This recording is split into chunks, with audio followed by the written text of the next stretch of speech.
Students, আজকে agronomy class 11 একটা annual এক্সামিনেশনের একটা স্যাম্পল কপি দিচ্ছি।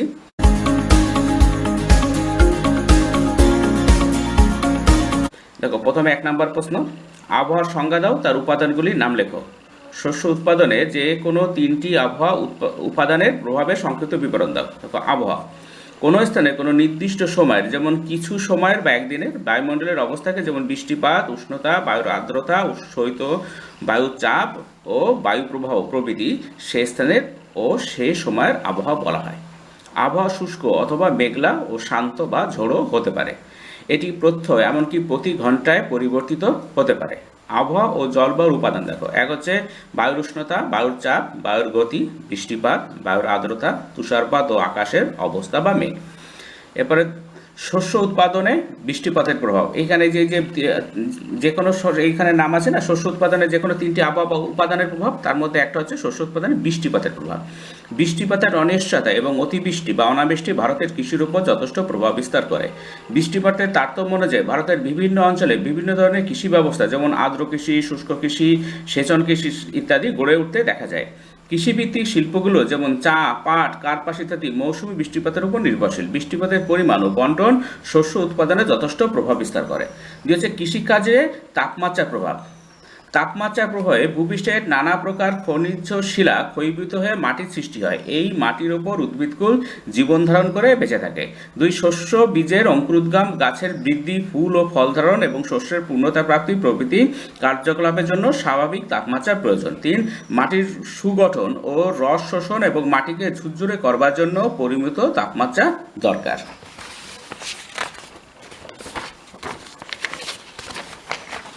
এবার দেখো, আর্দ্রতা। শস্য উৎপাদনে আর্দ্রতার প্রভাব দেখা যায়। বৃষ্টিপাত ও বায়ুপ্রবাহের উপর আর্দ্রতার পরিমাণ নির্ভর করে। সাধারণত বর্ষাকালে বায়ুমণ্ডল বেশি আর্দ্র থাকে।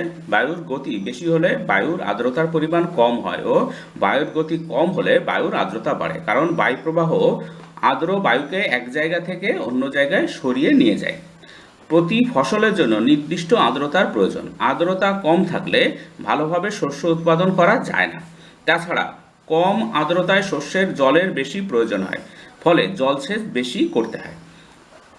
অপরপক্ষে বেশি আর্দ্রতায় ফসলের ছত্রাক জাতীয় রোগের প্রাদুর্ভাব বেশি হয়। সুতরাং ভালো ফসল উৎপাদনের জন্য বায়ুমণ্ডলে একটি নির্দিষ্ট আর্দ্রতা থাকা দরকার। ঠান্ডা আবহাওয়ায় বায়ুমণ্ডলের অদৃশ্য জলীয় বাষ্প জমে দৃশ্যমান জলবিন্দুতে পরিণত হলে তাকে শিশির বিন্দু বলে। সাধারণত শীতকালে শিশির পড়ে। শীতকালের সকালে মাঠের সবুজ ঘাস বা পাতার উপর শিশির বিন্দু দেখা যায়। শিশির বেশি পড়লে শীতকালীন শস্যের পক্ষে ভালো। বায়ুমণ্ডলে জলীয় বাষ্প ঘনীভবনের ফলে সূক্ষ্ম সূক্ষ্ম হালকা জলবিন্দুতে পরিণত হয়ে বাতাসে ভেসে বেড়ালে তাকে কুয়াশা বলে। শীতকালের আর্দ্র আবহাওয়ায় রাতেও ভোরে কুয়াশা দেখা যায়। রাতে ও ভোরে। শীতকালে বৃষ্টি হলে বা কুয়াশা এলে আলুর জলদি ও নাবি ধসা রোগ হতে দেখা যায়। এরপরের প্রশ্নটা হলো, একটি পরিষ্কার চিত্র অঙ্কন করে একটি আদর্শ মৃত্তিকা স্তর বিন্যাসের সংক্ষিপ্ত বিবরণ দাও। দেখো, মাটি সৃষ্টির সময় মাটির উপরিভাগ ও নিচের ভাগের বিভিন্ন জায়গায় বিচূর্ণী ভবনের প্রকার ও প্রভাবের তারতম্য অনুযায়ী মাটির বিভিন্ন স্তর সৃষ্টি হয়েছে এবং প্রত্যেক স্তরের গ্রথন, গঠন, বর্ণ ও ভৌত রাসায়নিক ধর্ম এক নয়। মাটি সৃষ্টির বিভিন্ন পদ্ধতি মাটির স্তরবিন্যাস তৈরিকে পরিচালনা করে। মাটির উপর থেকে নিচের দিকে খাড়াভাবে পাথর পর্যন্ত কাটলে কতগুলো স্তর দেখা যায়। এই সব স্তরকে একসঙ্গে মাটির প্রোফাইল, সয়েল প্রোফাইল এবং একটি স্তরকে হরাইজন বলে। পৈতৃক শিলার উপরের স্তরকে একসঙ্গে সোলাম বলে। আর বর্ণনার সুবিধার জন্য স্তরগুলোকে উপর থেকে নিচের দিকে এ, বি, সি এই 3টি অংশে ভাগ করা হয়েছে। এ স্তরকে পুনরায় A1, A2 ও A3 এই 3 অংশে ভাগ করা হয়। মাটিতে বেশি পরিমাণে জৈব পদার্থ থাকলে এ স্তরকে A00 অথবা A0 নামেও আরও 2টো স্তর যোগ করা হয়।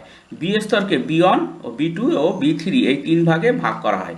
এ স্তর চরম নিঃসৃত অঞ্চল, zone of maximum leaching or eluvial horizon, ও বি স্তর চরম স্থিরীকৃত অঞ্চল, zone of maximum accumulation or illuvial horizon নামে পরিচিত।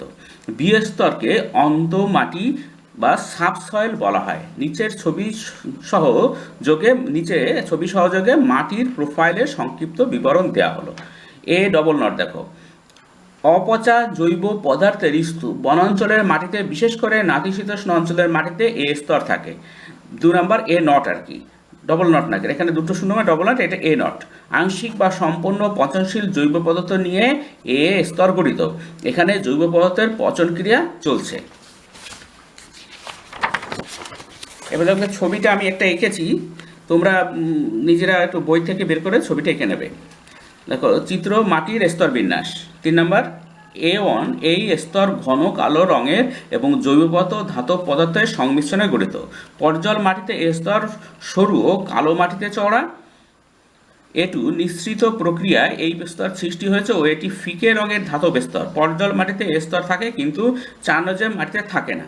A3 হচ্ছে A ও B এর মধ্যবর্তী স্তর, সব মাটিতে এ স্তর থাকে না, তবে থাকলে A এর মতো হয়। B1 দেখো, এ স্তর A ও B এর মধ্যবর্তী স্তর, সব মাটিতে থাকে না। B2 গাঢ় রঙের স্তর, এ স্তর স্তূপীকৃত অঞ্চল, ইলুভিয়াল নামে পরিচিত, লৌহ অ্যালুমিনিয়াম যৌগ নিয়ে এই স্তর গঠিত। প্রকৃত পর্জল মাটিতে এ স্তর লাল ধূসর রঙের হয়। এখানে খেয়াল করে দেখবে এই ছবিটায়, এখানে দেখবে প্রথমে আছে সোলাম, এই সোলাম এখান থেকে, তারপরে অ্যালুভিয়াল স্তর পরিবর্তিত। এখানে দেখো এ ডবল নট, এ এখান থেকে A1, A2 অ্যালুভিয়াল স্তর, A3। আবার এই যে এখানে অ্যালুভিয়াল স্তর B1, B2, B3 মূল পদার্থ আদিশিলা, আর পরিবর্তনশীল এটা গভীরতা, পরিবর্তনশীল গভীরতা, আর এটা হচ্ছে সোলাম। এটা তোমরা একটু ছবিটা বইতে দেখে নেবে, তাহলে তোমাদের আর বুঝতে অসুবিধা হবে না।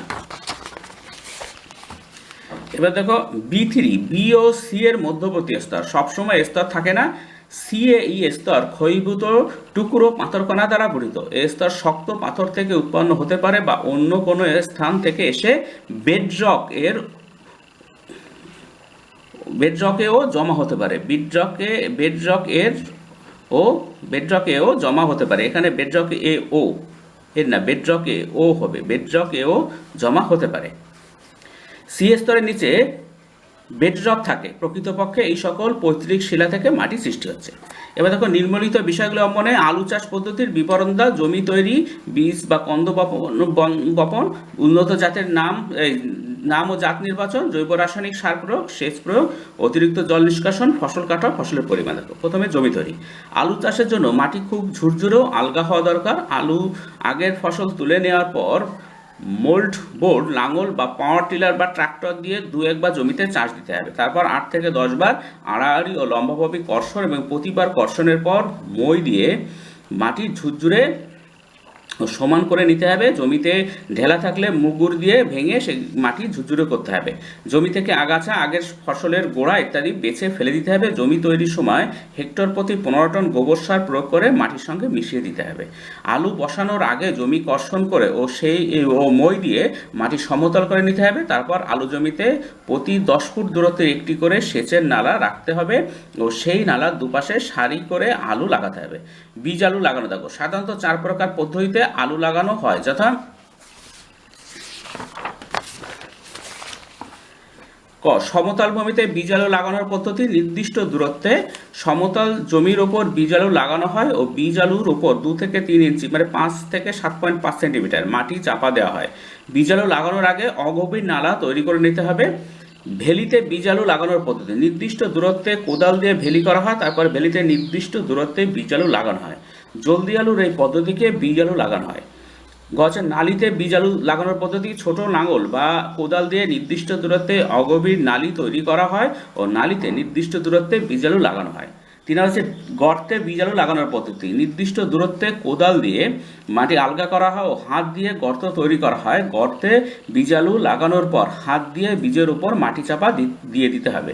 বর্তমানে পটেটো প্লান্টার নামক যন্ত্রের সাহায্যে আলু লাগানো হচ্ছে। এবার হচ্ছে উন্নত জাত। দেখো জলদি জাতের মধ্যে পড়ে কুপরি চন্দ্রমুখী, কুপরি অশোকা। মাঝারি জাতের মধ্যে কুপরি জ্যোতি।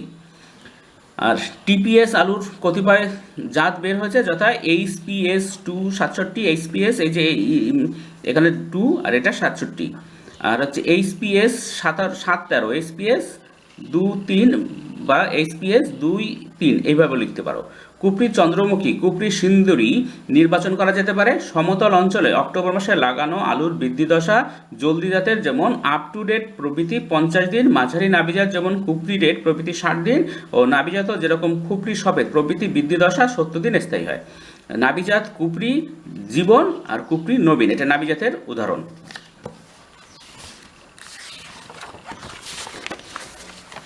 এরপর দেখো জৈব রাসায়নিক সার প্রয়োগ। জৈব সার আবর্জনা সার বা খামারের সার 10 টন হেক্টর প্রতি অথবা সর্ষের খোল 1 টন হেক্টর প্রতি। জীবাণু সার 18 কেজি হেক্টর প্রতি। রাসায়নিক সার নাইট্রোজেন, ফসফরাস, পটাশিয়াম, অনুখাদ্য 10টা বোরন। আলুর আকার ও ফলন বৃদ্ধি করার জন্য 2.5% ইউরিয়া দ্রবণ ও 1% পটাশিয়াম নাইট্রেট দ্রবণ আলু লাগানোর 3 সপ্তাহ পর হেক্টর প্রতি 250 লিটার ও 4 সপ্তাহ পর 500 লিটার হিসেবে গাছে স্প্রে করতে হবে। জলসেচে অতিরিক্ত জল নিষ্কাশন। দেখো আলু চাষে জলসেচনের ভূমিকা অত্যন্ত গুরুত্বপূর্ণ। আলু বসানোর সময় মাটিতে যদি যথেষ্ট রস না থাকে তাহলে একটি ঝাপটা সেচ দিয়ে জো এলে মাটি কর্ষণ করে আলু বসাতে হবে। গাছ বের হতে শুরু করলে মাটির রস অনুযায়ী 5 থেকে 7 দিন অন্তর 2-3 বার ঝাপটা সেচ দিতে হবে যাতে মাটিতে সব সময় রস থাকে। সেচ দেওয়ার সময় লক্ষ্য রাখতে হবে যেন সেচের জল ভেলির অর্ধেকের বেশি না ডোবে। জল নিষ্কাশন। দেখো আলু জল সংবেদনশীল ফসল। আলু জল সংবেদনশীল ফসল। জলসেচের জল বেশি হলে ও বৃষ্টি হলে বাড়তি জল বের করে দেওয়ার ব্যবস্থা করতে হবে, সেজন্য জমির চারদিকে নিকাশি নালা রাখা দরকার। 5 হচ্ছে ফসল কাটা ও ফসলের পরিমাণ। আলু গাছ মরতে শুরু করলে বুঝতে হবে আলু পাকতে অর্থাৎ পরিণত হতে শুরু করেছে। আলু লাগানোর 2.5 থেকে 3 মাসের মধ্যে আলু তোলা যায়।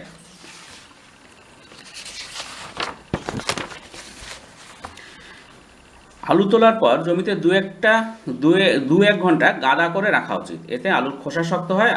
আকার অনুযায়ী ছোট, বড়, মাঝারি আলুকে পৃথক করে গোলাজাত করতে হবে। মাঝারি আকারের 2.5 থেকে 4 সেন্টিমিটার ব্যাসযুক্ত আলু বীজের জন্য এবং ছোট ও বড় আকারের আলু পরে বিক্রয় বা খাবার উদ্দেশ্যে হিমঘরে রাখা হয়। আর ফলন হচ্ছে জলদিজাত 200 কুইন্টাল আর নাবিজাত 300 কুইন্টাল প্রতি হেক্টরে হয়। এবার দেখো জল নিষ্কাশনের সংজ্ঞা দাও। কখন এবং কেন ফসলের ক্ষেত থেকে অতিরিক্ত জল নিষ্কাশনের প্রয়োজন হয়?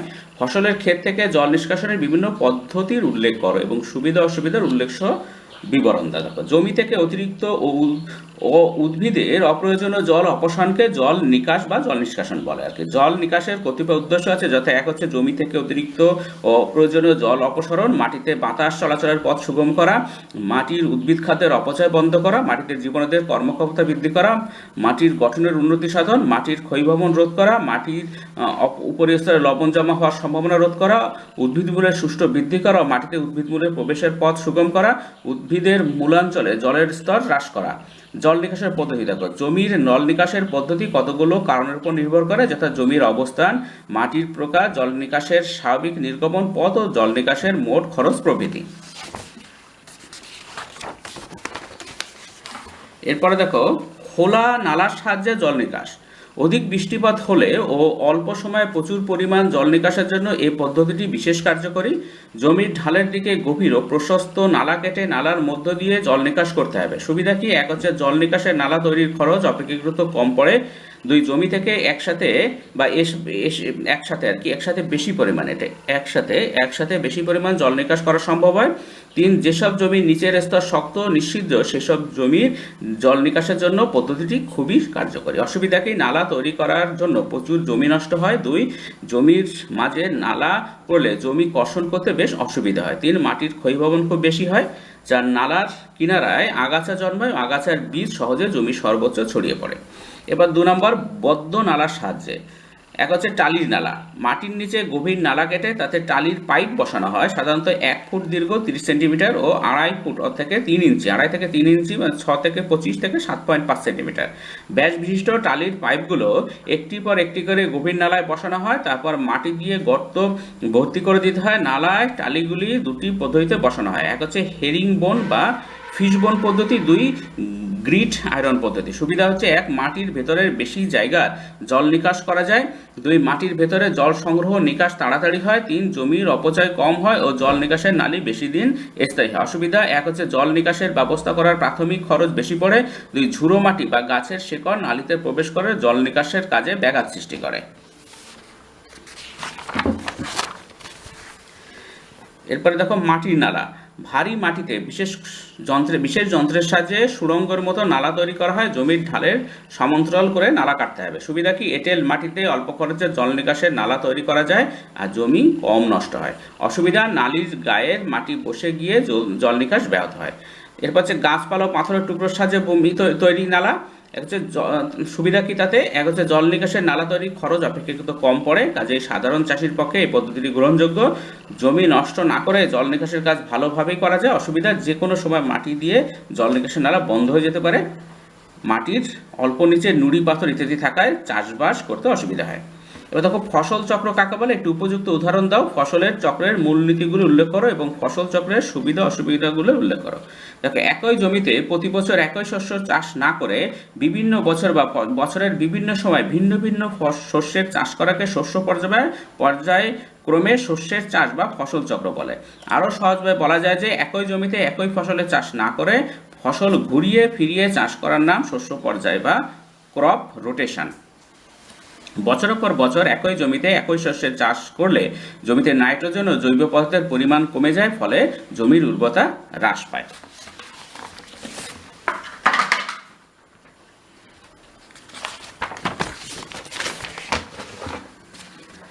পর্যায়ক্রমে শস্য চাষ করলে মাটির বিভিন্ন স্তরের খাদ্য উপাদান ব্যাহত হয়। তাছাড়া শস্য পর্যায়ে সবুজ সারের শস্য চাষ করলে মাটিতে জৈব পদার্থের পরিমাণ বৃদ্ধি পায়। সবুজ সারের শস্যের মধ্যে সিম্বিগোত্রীয় শস্য চাষ করলে মাটিতে নাইট্রোজেন ও জৈব পদার্থের পরিমাণ বৃদ্ধি পায়। শস্য পর্যায়ে মটর, বরবটি, মিষ্টি আলু ইত্যাদি শস্য চাষ করলে মাটির ক্ষয়ভবন ও মাটি থেকে নিঃসরণ প্রক্রিয়ায় শস্যের প্রয়োজনীয় খাদ্য উপাদানের অপসারণ বন্ধ হয়, কারণ শস্যগুলোর ঢাকনা শস্য হিসেবে কভার ক্রপ কাজ করে। সুতরাং শস্য পর্যায়ে বিভিন্ন শস্য চাষ করলে মাটির উর্বরতা সংরক্ষিত হয়। উদাহরণ হচ্ছে আউশ বা উচ্চ ফলনশীল আলু আর মুগ, পাট, আমন ধান, ছোলা। শস্য পর্যায়ের মূলনীতি: পর্যায়ক্রমে চাষ করার আগে নিচের বিষয়গুলো বিবেচনা করতে হয়। এক হচ্ছে একই গোত্রের বা ফ্যামিলি বা বর্গের ন্যাচারাল অর্ডার শস্য পরপর চাষ করা চলবে না। দুই, গভীর ও অগভীর মূল বিশিষ্ট শস্য পর্যায়ক্রমে চাষ করতে হবে। এইভাবে চাষ করলে মাটির বিভিন্ন স্তরের খাদ্য সমভাবে কাজে লাগবে। তিন হচ্ছে অর্থকরীয়, যে শস্য থেকে বেশি লাভ পাওয়া যাবে সেই সব শস্য পর্যায়ক্রমে চাষ করতে হবে। চার, শস্য পর্যায়ে ডাল জাতীয় যথা কলাই, মুগ, মটর, বরবটি ইত্যাদি ও সবুজ সারের শস্য যথা ধনিয়া, শন ইত্যাদি চাষ করতে হবে। শস্য পর্যায়ে ওই সকল শস্য চাষ করলে মাটিতে জৈব পদার্থ ও নাইট্রোজেনের পরিমাণ বৃদ্ধি পায়। এবার দেখো 5, শস্য পর্যায়ে খাদ্যশস্য ও পশু খাদ্য শস্য চাষ করতে হবে। 6, শস্য পর্যায়ে এমন ফসলের যত আলু, আখ ইত্যাদি চাষ করতে হবে যাতে প্রচুর পরিমাণে সার প্রয়োগ করতে হয়। এই সব শস্য প্রযুক্ত সারের অবশিষ্টাংশ পরবর্তী ফসলের কাজে লাগে, তার ফলে পরবর্তী ফসল বিনা সার প্রয়োগে চাষ করা যায়। সাথে যেসব শস্যের চাষ পদ্ধতি একই সেই সব শস্য পর্যায়ক্রমে চাষ করা উচিত নয়। শস্য পর্যায়ে প্রত্যেক ফসলের জন্য বরাদ্দ জমির পরিমাণ প্রতি বছর একই রাখতে হবে। জমির ক্ষয়রোধ করে এমন শস্য পর্যায়ক্রমে চাষ করা উচিত, কারণ তাহলে জমির ক্ষয় নিবারণ করা যাবে। 10 পয়েন্ট, যেসব শস্যে একই রকমের রোগ প্রকার উপদ্রব হয় সেই সব শস্য পর্যায়ক্রমে চাষ করা উচিত নয়। উদাহরণস্বরূপ বলা যায় যে পাটের পর আলু চাষ করলে পাটের রোগের জীবাণু আলুকে আশ্রয় করে জমিতে থাকে ও পরে সেই জমিতে পাট চাষ করলে পাট রোগাক্রান্ত হওয়ার সম্ভাবনা বেশি থাকে। 11, পর্যায়ক্রমে চাষ করার সময় যে কোনো ঋতুতে জমি একবার পতিত রাখা দরকার। ফসল চক্রের সুবিধা দেখো। এক হচ্ছে উদ্ভিদ খাদ্য সুষম বন্টন। পর্যায়ক্রমে বিভিন্ন শস্যের চাষ করলে উদ্ভিদ খাদ্যের অসম বন্টন রোধ করা যায়। 2, আগাছা দমন। পর্যায়ক্রমে বিভিন্ন ফসল চাষ করলে বিশেষ আগাছাগুলো অনুকূল পরিবেশের অভাবে মারা যায়। 3 নম্বর দেখো রোগ ও পোকা দমন। পর্যায়ক্রমে বিভিন্ন শস্য চাষ করলে রোগ পোকার আক্রমণ থেকে শস্য রক্ষা করা যায়। 4, মাটির উর্বরতা সংরক্ষণ সম্ভব। 5, বিপণনের সুবিধা। পর্যায়ক্রমে বিভিন্ন শস্য চাষ করলে চাষি সারা বছরে কিছু না কিছু ফসল বাজারে বিক্রি করতে পারে এবং এতে সারা বছরই টাকা উপায় করতে পারে। 6 হচ্ছে শ্রমিক ও মূলধনের সুষম বন্টন। 7, মাটি সংরক্ষণ। 8, সারের উত্তম কার্যকারিতা। 9, পশু খাদ্যের সংস্থান। 10 হচ্ছে পরবর্তী ফসলের উপকার সাধন। ধানের জমিতে সিম্বিগোত্রীয় শস্যের চাষ করে মাটিতে মিশিয়ে দিলে মাটির জৈব পদার্থ ও নাইট্রোজেনের পরিমাণ বৃদ্ধি পায়, এর ফলে ধানের ফলন বাড়ে। তাছাড়া আলু, পেঁয়াজ, চীনাবাদাম, মিষ্টি আলু ইত্যাদি উত্তোলনের সময় জমি কোপানোর ফলে পরবর্তী শস্য চাষ করার সুবিধা হয়। এছাড়া মাটি কোপানোর ফলে অনিষ্টকারী জীবাণুগুলো ধ্বংস হয়। 11 হচ্ছে শস্য ফলন বাড়ে। একই জমিতে প্রতি বছর একই শস্যের চাষ না করে পর্যায়ক্রমে বিভিন্ন শস্য চাষ করলে শস্যের ফলন বৃদ্ধি পায়। অসুবিধা হচ্ছে যে কোনো একটা ঋতুতে আর কি, যে কোনো ঋতুতে জমি একবার পতিত রাখা দরকার, আর যখন পতিত রাখা হচ্ছে তখন চাষ করা সম্ভব হচ্ছে না, তাহলে এই একটা অসুবিধা। এবার দেখো গ্রুপ সিতে শর্ট প্রশ্ন, 1 নম্বর যে প্রশ্ন, আবহাওয়ার 4টি উপাদানের নাম লেখো।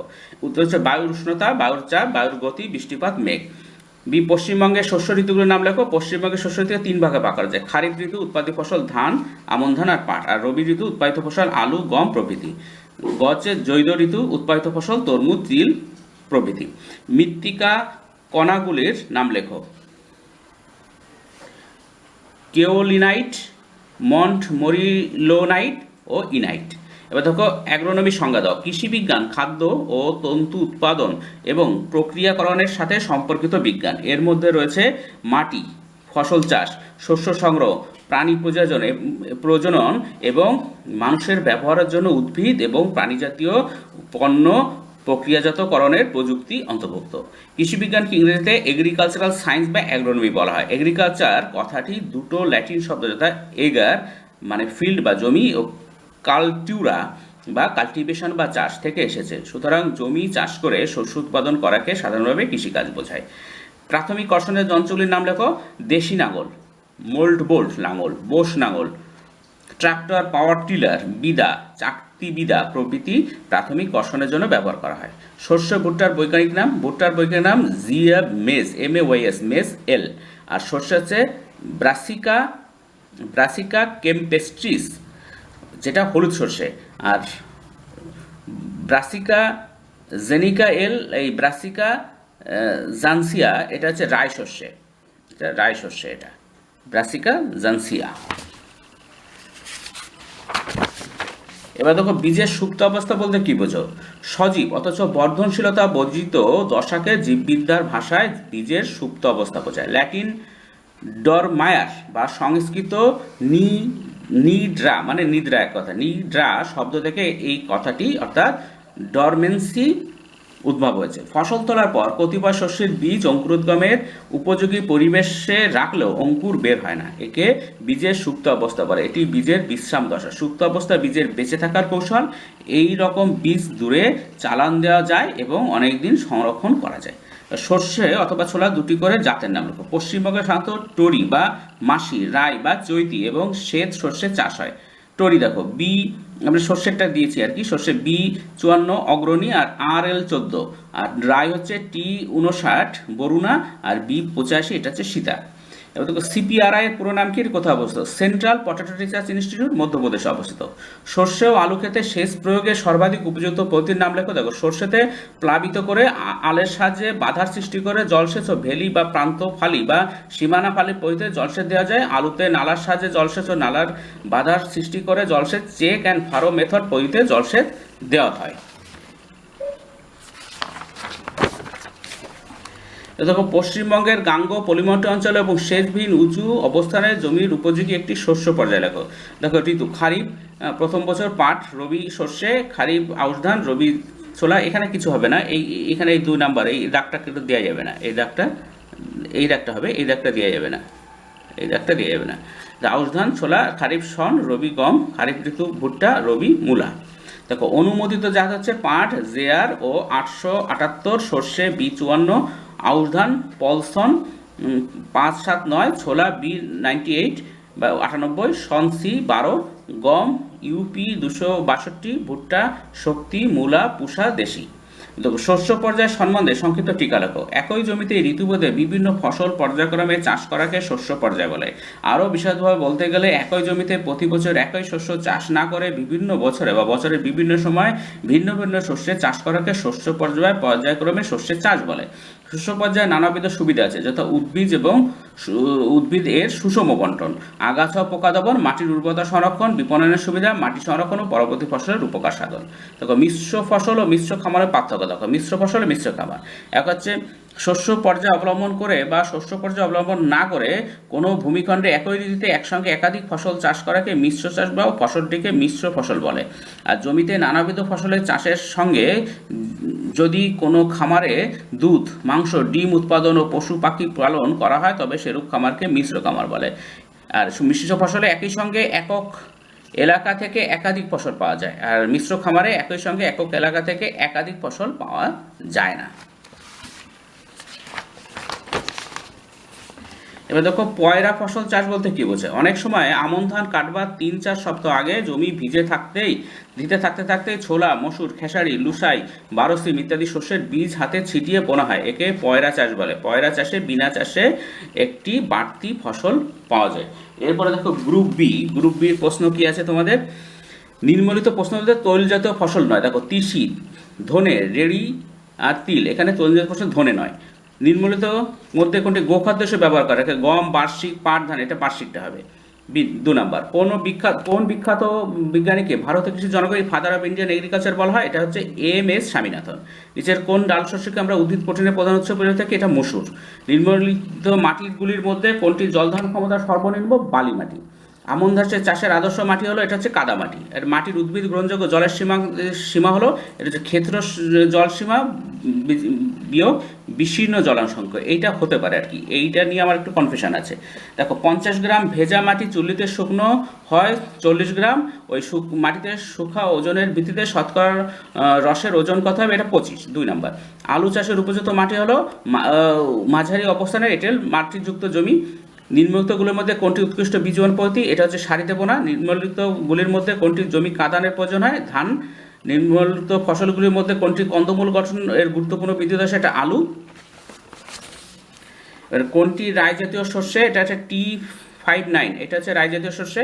পাট কাটার সময় হলো ফল আসার প্রথম দিক। আর বীজ শোধনের সঠিক ওষুধ হচ্ছে অ্যাগ্রোসান জিএন। ডাল শস্য ছোলা চাষে সেচ প্রয়োগের সর্বাধিক সংকট কাটাতে ফুল ফোটার পূর্বে। মিশ্র ফসলের শস্য চাষের উপযোগী ফসলটি খুব সম্ভব আলু। আর নিম্নলিখিত নিকাশি নালাগুলির মধ্যে কোনটা স্থায়িত্বকাল সর্বাধিক? টালির নালা। শস্য পর্যায়ে নিম্নলিখিত কোন জাতীয় ফসল রাখা বিশেষ প্রয়োজনীয়? এটা ডাল জাতীয়। যে ধরনের খামার ভারতের দরিদ্র চাষীদের মধ্যে বেশি দেখা যায় তা হচ্ছে ভরণ পোষণের উপযোগী খামার।